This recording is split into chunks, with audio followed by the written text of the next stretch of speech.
Oke, baik. Di sini saya akan melakukan tindakan RJP atau resusitasi jantung dan paru. Yang pertama yaitu adalah memastikan keamanan, yaitu dengan mengamankan lingkungan sekitar, diri sendiri dan juga korban.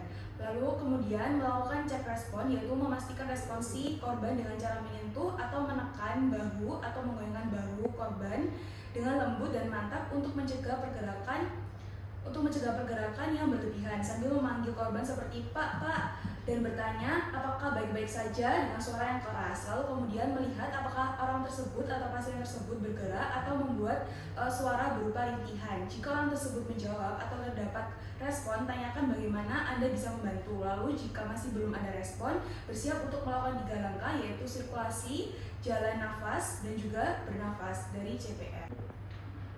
Oke, selanjutnya lalu minta bantuan atau call for help. Jika orang itu tidak bernafas atau terengah-engah atau nafasnya itu agonal, segera memanggil bantuan atau telepon 118, meminta bantuan untuk mendapatkan AED atau automated external defibrillator jika tersedia. Lalu memberikan informasi ada seorang pasien tidak sadar dan membutuhkan ambulans segera. Informasinya bisa berupa ada seorang pasien tidak sadar, lalu juga apa yang terjadi, jumlah korban, lokasi, nomor telepon yang bisa dihubungi, lalu juga bilang untuk membutuhkan ambulans segera dan menutup telepon setelah diinstruksikan oleh petugas, serta mengirimkan penyelamat kedua jika ada untuk memanggil bantuan. Lalu kemudian meminta bantuan untuk mengambil AED, lalu memposisikan korban di atas permukaan yang datar dan keras. Lalu selanjutnya adalah mendeteksi denyut arteri karotis tidak lebih dari 10 detik. Lalu kemudian mencari trakea dengan menggunakan 2 atau 3 jari dan rasakan denyut nadi antara trakea dan otot dari leher. Lalu, jika denyut arteri karotis terdeteksi namun pernafasannya tidak ada atau tidak memadai, lanjutkan bantuan pernafasan dengan kecepatan 10-12 nafas per menit. Yang dimana satu nafasnya itu setiap 5-6 detik sampai bantuan tiba. Lalu kemudian periksa denyut arteri karotis setiap 2 menit.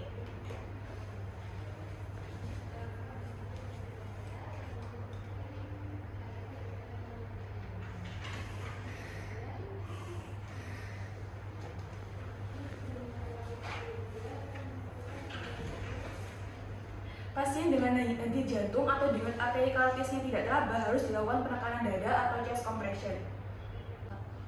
Selanjutnya adalah penekanan dada atau chest compression, di mana dilakukan dengan cara menempatkan tumit satu tangan ke bagian tengah dada antara garis puting susu atau setengah bawah tulang sternum. Lalu menempatkan tumit tangan yang lain di atas tangan yang pertama. Lalu kemudian lengan atas dan bawah berada pada satu garis vertikal. Kedalaman kompresi atau penekanan dada 5-6 cm.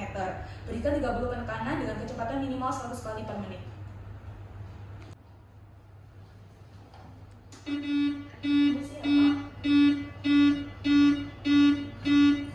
Insufficient compression.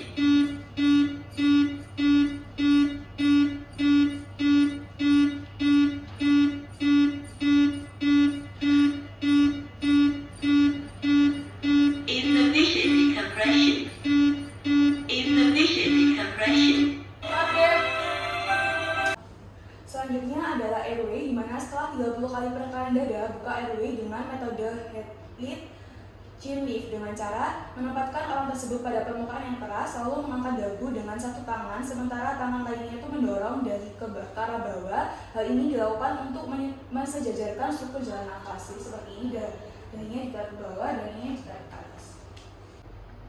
Selanjutnya adalah metode jaw thrust jika ada dugaan cedera tulang belakang, yang dimana dilakukan dengan cara menempatkan orang tersebut pada permukaan yang keras, lalu meletakkan jari kedua tangan pada masing-masing sisi rahang orang tersebut. Lalu kemudian mengangkat rahang dengan kedua tangan, maka rahang akan pindah ke depan membuka jalan nafas. Jadi seperti ini.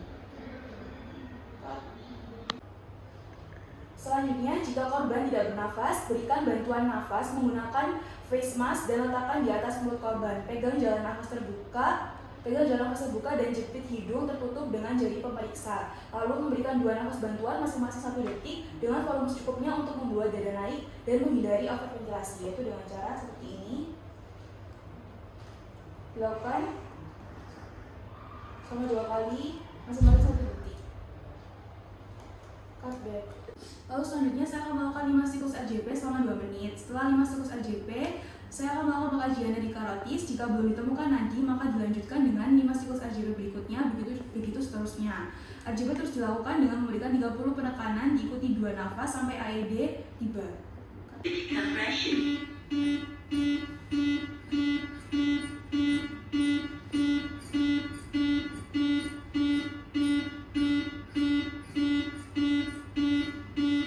Not fully recovered. Not fully recovered.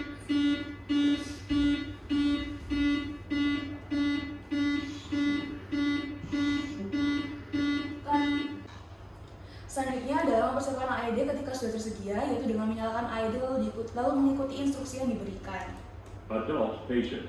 Membuka pakaian pasien, lalu mengikat bagian dada pasien bila basah, lalu kemudian memasangkan AED pada tepi dada kiri bagian bawah dan dada kanan di Remove bawah package and klavikular. apply pads onto patient's bare skin.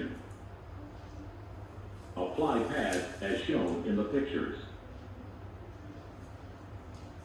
Press pads firmly on skin. Apply pads as shown in the pictures. Press pads firmly on skin. Do not touch the patient. Analyzing heart rhythm. Lalu jangan menyentuh pasien ketika AED Do not menganalisa touch the irama patient. jantung. Analyzing heart rhythm. Jika AED menganalisa irama jantung shockable, maka AED akan menginstruksi untuk shock. Cut back. Everyone now. Saya akan memencet tombol shocknya. Shock delivered. Begin CPR. Lalu kemudian saya akan memulai RJP.